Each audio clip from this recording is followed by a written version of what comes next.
Hello everyone, कैसे हो सारे के सारे। तो आज इंट्रो नहीं दूंगा, चलते हैं टॉपिक की तरफ। थंबनेल तो देख लिया होगा, आपको पता हो कि आज क्या टॉपिक है। तो ये एग्जाम प्रेजेंटेशन जो है ये बहुत जरूरी है। मान लो आपने 50% सिलेबस पढ़ा हुआ है और 50% नहीं पढ़ा हुआ है, लेकिन आपने जो 50% पढ़ा हुआ है उसको कैसे एग्जाम में प्रेजेंट करना है जो आपको अच्छे मार्क्स मिल सके। तो उसके लिए कुछ टिप्स हैं, कुछ तरीके हैं कि आपको किस तरीके से एग्जाम को लिखना है जो आपको अच्छा मार्क्स मिल सके। तो चलो अब देखते हैं कैसे करेंगे। तो पहले देखते हैं हम।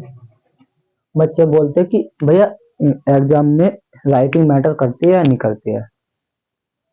राइटिंग बिल्कुल ना के बराबर मैटर करती है। मान लो राइटिंग मैटर करती ही नहीं है। अगर आपकी राइटिंग बेकार है, सबसे पहले देखते हैं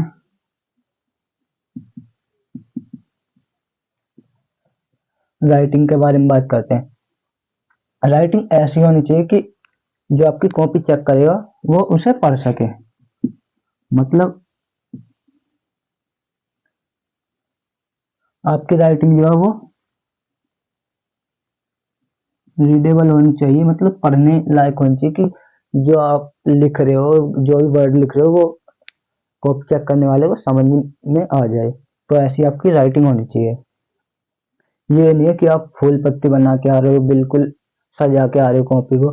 नहीं, बस पढ़ने लायक हो, समझ में आ जाए, ऐसी होनी चाहिए। कुछ होते हैं कि लेंगे ऐसे फूल बनाने लग जाएंगे, ये सब नहीं करना है एग्जाम में। सिर्फ ऐसी राइटिंग होनी चाहिए जो रीडेबल हो, जो पढ़ी जा सके। अगर आपने A+B का होल स्क्वायर लिखा है तो ये समझ में आना चाहिए। ये नहीं कि ये समझ में नहीं आ रहा है कि लिखा क्या है, तो इस पे नंबर काट लेगा। फिर कॉपी चेक करने वाला जो टीचर होगा वो नंबर काट लेता है। तो राइटिंग ऐसी होनी चाहिए। फिर जो इससे आगे बात आती है वो आती है कि क्वेश्चन को लिखें कितना बड़ा, मतलब एक लाइन में कितने वर्ड होने चाहिए। तो एक लाइन में ज्यादा से ज्यादा आप 6 से 7 या 8, 6 से 8 के बीच में इतने आप वर्ड लिख सकते हो। 7 लिख सकते हो, 8 लिख सकते हो। इससे ज्यादा करोगे तो लाइन में एक कॉपी में पूरी लाइन में आप वर्ड ज्यादा करोगे तो अच्छा नहीं लगेगा, बिचा बिचा सा हो जाएगा, उसको समझ में भी नहीं आएगा। और इससे कम लिखोगे कि आप एक लाइन में लिख रहे हो, सिर्फ 2-3 वर्ड लिख रहे हो, इतना बड़ा बड़ा लिख रहे हो, तो वो भी सही नहीं है। तो बीच का होना चाहिए। 6 से 8 वर्ड बहुत है, इससे ज्यादा या इससे कम वो ठीक नहीं। इतना बहुत है। तो उसके बाद जो बात करते हैं राइटिंग में, आपका जो मेन पॉइंट है, मान लो आपने कुछ भी लिखा है। मान लो A+B का होल स्क्वायर ही लिखा है, तो इसको आपको दिखाना है टीचर को कि हाँ ये मेन पॉइंट है, ये एक हमारा मेन, इस क्वेश्चन से रिलेटेड जो हमें क्वेश्चन में पूछा है ये हमारा मेन है। तो इसको हम लिख रहे हैं तो अंडरलाइन करेंगे। जो लिखेंगे उसको हम अंडरलाइन कर देंगे। ठीक है, जैसे हमने कुछ भी लिखा है तो जो हमारा मेन पार्ट होगा उसको हम अंडरलाइन कर देंगे इस तरीके से।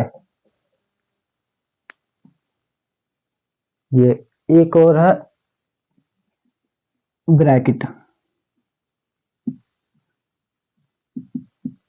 ब्रैकेट जरूर लगाना है। कोई आपका पार्ट है, हम मैथ में करते हैं जैसे 3 बिंदु लगा के इस तरीके से करते हैं। A+B का whole square is equal to, ऐसे करते हैं। तो हमारा जो इस तरीके से हम इसे ब्रैकेट में दिखाएंगे, जो कॉपी चेक करने वाला होगा उसकी नजर जो सीधा इसी पे जाए, वो समझ जाए कि हाँ इसने अच्छे से किया है।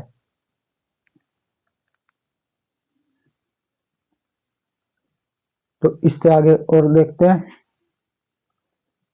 हमारा जो कॉपी चेक करने वाला होगा ये मत समझना कि उसको तो सब कुछ आता है तो हम क्यों लिखे, ये हम क्यों लिखे। ये मत समझना कि कॉपी चेक करने वाला है वो तो इतने टाइम से कॉपी चेक कर रहा है तो उसे सब कुछ पता होगा। ये मत समझना कि हाँ, आप सोचो कि हम ये क्यों लिखें, हम ये ए प्लस बी का होल स्क्वायर उसको तो पता होगा, हम इसे क्यों लिखें। ये लिखना जरूरी है, उसे पता हो या ना पता हो, लेकिन ये तुम्हें लिखना जरूरी है ताकि वो कॉपी चेक करने वाला जो हो तुम्हारा,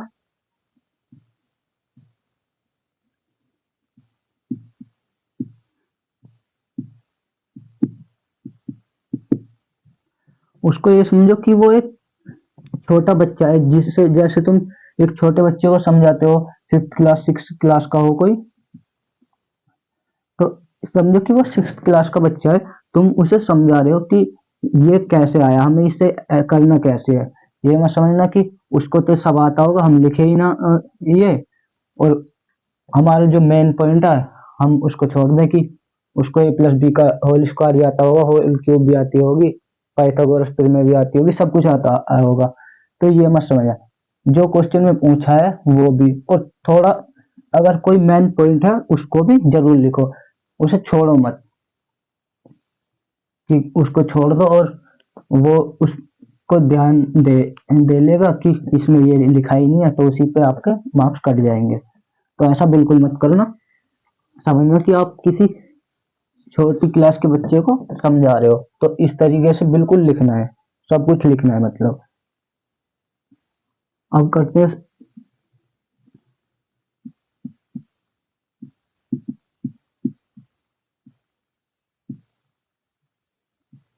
सीक्वेंस का एक्सपेरिमेंट कैसे करना है, ये आप अभी से करना शुरू कर दो। सीक्वेंस का एक्सपेरिमेंट का मतलब क्या है कि तुम एग्जाम में बैठे हो, तुम्हें पेपर आ गया सामने, कॉपी भी मिल गया, अब तुम्हें करना है, अब तुम कंफ्यूज हो रहे कि हम करें क्या, कौन सा पार्ट करें, ए करें, बी करें, सी करें, डी करें, मतलब पहले कौन सा पार्ट करें। तो तुम अभी से ट्राई करना शुरू कर दो। मान लो ये 3 पार्ट है, ठीक है। पहले माना तुमने किया डी, फिर किया तुमने सी, फिर बी, फिर ए, और दूसरी बार में तुमने किया, पहले किया बी, फिर किया सी, फिर डी, और फिर ए किया। और मान लो तुम सीधा सीधा ही कर रहे हो, ए कर रहे हो, बी, सी और डी, इस तरीके से तुम कर रहे हो। अब इसमें देखो तुम्हें किस में ज्यादा टाइम लग रहा है और किस में कम टाइम लग रहा है, कौन सा पार्ट तुम जल्दी कर पा रहे हो, कौन से पार्ट को तुम ज्यादा देर में कर पा रहे हो। जिस पार्ट को तुम जल्दी कर पा रहे हो तो अभी से प्रैक्टिस करोगे तो उसी पार्ट को फिर तुम एग्जाम में जाके बैठोगे तो तुम्हें याद आएगा कि हाँ मैं इस ए पार्ट को पहले कर पा रहा हूँ या डी पार्ट को जल्दी कर पा रहा हूँ, पहले कर पा रहा हूँ, तो आप उसी पार्ट से स्टार्ट कर देना। तो सीक्वेंस का एक्सपेरिमेंट करना अभी से स्टार्ट कर दो,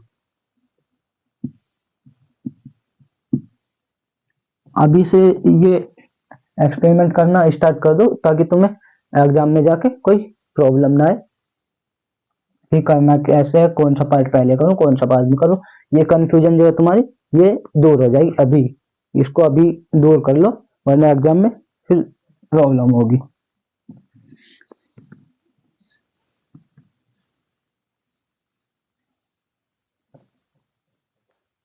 मैं मेरा पर्पज जो है इस वीडियो से ये है कि तुम्हें ये समझ आ जाए कि तुम्हें प्रेजेंट कैसे करना है, सामने वाला जो टीचर बैठा हो जो कॉपी चेक कर रहा होगा उसको समझाओगे कैसे। ये नहीं है कि मैं आया और एक एक पेज नोटबुक दिखाई कि इस तरीके से एक तुम्हें एक पेपर कॉपी मिलेगी, एक पेपर मिलेगा, कॉपी में इस तरीके से दोनों साइड में लाइन खींचना, यहाँ पे तुम्हें लिखना है, साइड में रफ वर्क करना है। मेरा काम ये सब नहीं है, ये सब नहीं करा रहा मैं, ये सब तो तुम्हें भी पता है, तुमने छोटी क्लासों में भी किया होगा, ठीक है। या मैं एग्जाम से 1 या 2 दिन पहले वीडियो बना दूँ उसमें थोड़ा बहुत बता दूंगा कि कैसे कैसे करना है। तो मेरा काम है तुम्हें अभी सिर्फ कि पेपर को प्रेजेंट कैसे करना है, पेपर तुम्हें लिखना कैसे है, लिखना कैसे है कि सामने वाला जो अगर तुम्हारे कहीं मान लो तुम 50% पे हो तो उससे 90% या 95% कैसे जाओ। मेरा काम है ये, मैं ये समझाना चाह रहा हूँ। जैसे एक 70% वाला है और एक 90% और एक 95% और एक 99% 99% वाला है। तो इसमें क्या फर्क है, इसके पास भी नॉलेज है, इसके पास भी है, और इन दोनों के पास तो ज्यादा है, इनमें ज्यादा अंतर नहीं है। लेकिन जो प्रेजेंट करने वाला है, प्रेजेंट करने की कंडीशन में ये 99% वाला जो 99% वाला है, इसको प्रेजेंट करना अच्छे से आता है। ठीक है, मतलब ये जो 99% वाला है ना, इसको पता है कि प्रेजेंट कैसे करना है मुझे पेपर को, जो मुझे अच्छे मार्क्स मिल सके। तो ये जो तुम 70% पे हो, तुम्हें इस पे आना है 99% पे, तो वो तुम्हें सीखना पड़ेगा कि प्रेजेंट कैसे करना है। तो तुम्हें अभी से थोड़ी प्रैक्टिस करनी होगी, जो एग्जाम में जाओ तो दिक्कत ना हो।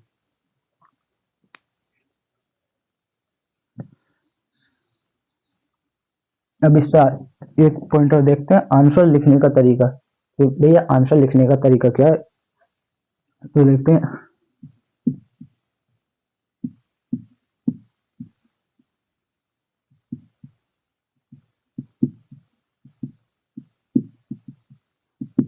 मेरी राइटिंग थोड़ी ऐसी है, तो समझ जाना क्या लिख रहा हूँ। आंसर लिखने का तरीका हम इसको दो पार्ट में मान लेते हैं। देखो, हमें जो क्वेश्चन दिया होगा वो दिया होगा, या तो हमें पॉइंट में दिया होगा या पैराग्राफ में करने के लिए देगा। मतलब या तो पार्ट में दे सकता है कि हमें एसएसटी वगैरह में जो हमें देते हैं कि 1 2 3 और 4, इस तरीके से हमें पॉइंट लिखने होते हैं। ठीक है, इस तरीके से हमें पॉइंट लिखने होते हैं। तो सपोज करो कि तुम्हें जो क्वेश्चन दिया कोई भी एसएसटी में या किसी भी उसमें क्वेश्चन दिया, उसमें तुम्हें पॉइंट लिखने हैं 4। वो बोल रहा है कि यह इस क्वेश्चन में तुम्हें 4 पॉइंट लिखो, पर्यावरण के ऊपर दे दे या किसी के ऊपर दे दे, ये ये क्वेश्चन है और इसमें तुम्हें इस टॉपिक के ऊपर पर्यावरण के ऊपर 4 टॉपिक लिखो। तो 4 टॉपिक कैसे लिखोगे, तुम्हें आ रहे हैं 2 टॉपिक या तो 4 टॉपिक कैसे लिखोगे। तो उसमें तुम्हें क्या करना है, सबसे पहले वो टॉपिक लिखो जो तुम्हें आ रहे हैं, कि हाँ मुझे पर्यावरण के या विलयन के ऊपर, रसायन के ऊपर मुझे 2 टॉपिक तो याद है और 2 मुझे याद नहीं है। तो उस क्वेश्चन से रिलेटेड, उस टॉपिक से रिलेटेड जो तुम्हें याद आ रहा है थोड़ा सा, 2 तो जो तुम्हें पक्के याद है वो तुमने लिख दिए, और जो तुम्हें याद आ रहा है थोड़ा बहुत, उसे थोड़ा अपने दिमाग से बना के लिख दो। और वो टॉपिक जो तुम्हें बना के लिखने हैं, अपने दिमाग से लिखने हैं, वो लिखना बाद में। ये लास्ट के जो 2 टॉपिक बचेंगे वहां पे लिखना होगा। ये नहीं कि जो तुम्हारे बेकार टॉपिक है, जो तुमने खुद से लिखे, अपने पास से दिमाग लगा के थोड़ा बना के लिखा, उसी को तुम यहाँ पे लिख दो फर्स्ट में ही, और कॉपी चेक करने वाला जो है वो देखे तो कि ये तो यहीं पे गलत है, तो वो आगे को क्वेश्चन को सही से ना पढ़े और नंबर दे दे वहां पे कम, गलत। तो ऐसा नहीं करना है, जो तुम्हें पहले आ रहा है उसे कर दो पहले 2 टॉपिक में, और जो तुम्हारा बेकार है थोड़ा सा, उसे कर दो आप लास्ट के 2 टॉपिक में। तो पॉइंट में तो करना है इस तरीके से। अब बात करते हैं पैराग्राफ में। ठीक है,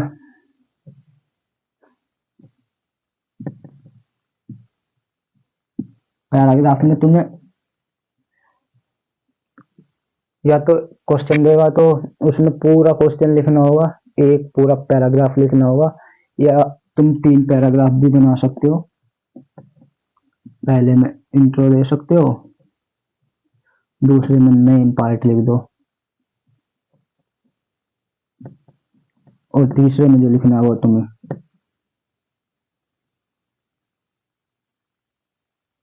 कंक्लूजन लिख दो। ठीक है, मतलब इसमें तुम्हें लिखना एंट्रो लिखना है, मतलब कि तुम्हारा चैप्टर क्या है, इसका ऑथर कौन है, मतलब इस चैप्टर का काम क्या है, फिर जो क्वेश्चन है उसमें क्या पूछ रहा है वो सब लिख दो, और बाकी इसमें तुम्हें लिखना है कि क्वेश्चन में तुमने क्या क्या किया है वो लिख दो। मतलब पैराग्राफ में इस तरीके से तीन पार्ट भी ना बना के, तुम तीन पैराग्राफ भी ना बना के, पूरा एक क्वेश्चन छोटा है तो उसमें पूरा एक पैराग्राफ भी लिख दो, ठीक है।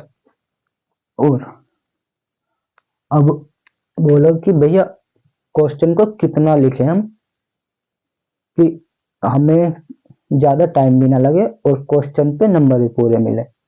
तो उसके लिए जो तुम्हें करना है,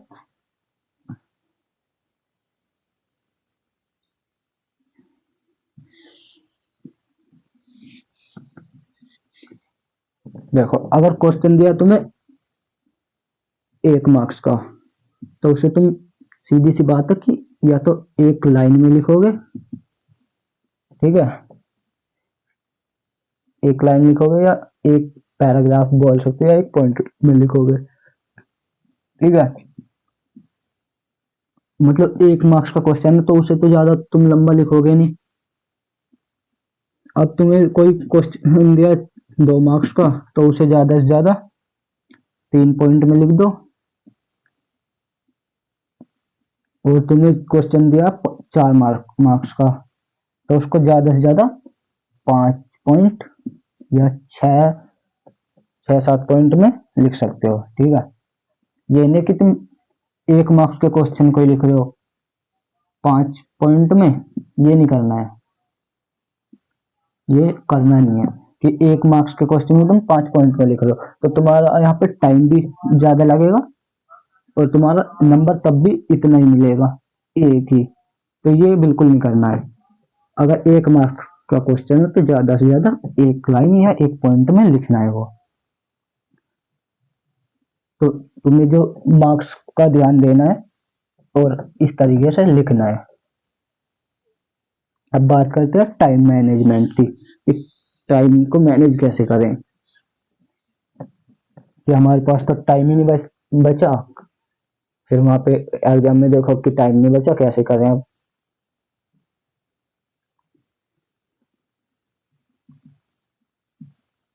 टाइम को मैनेज कैसे करना है, तो ये देखना है अब।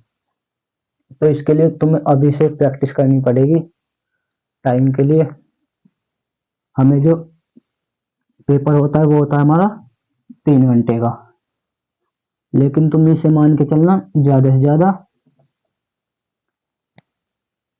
2 घंटे 45 मिनट का। अब तुमने प्रीवियस ईयर पेपर लगाया जिसको तुमने किया 3 घंटे 5 मिनट में।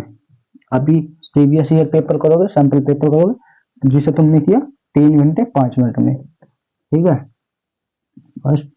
और जो तुमने दूसरा पेपर किया उसको किया तुमने 3 घंटे में। फिर तीसरा प्रीवियस ईयर पेपर लगाया, वो किया तुमने 2 घंटे 50 मिनट में।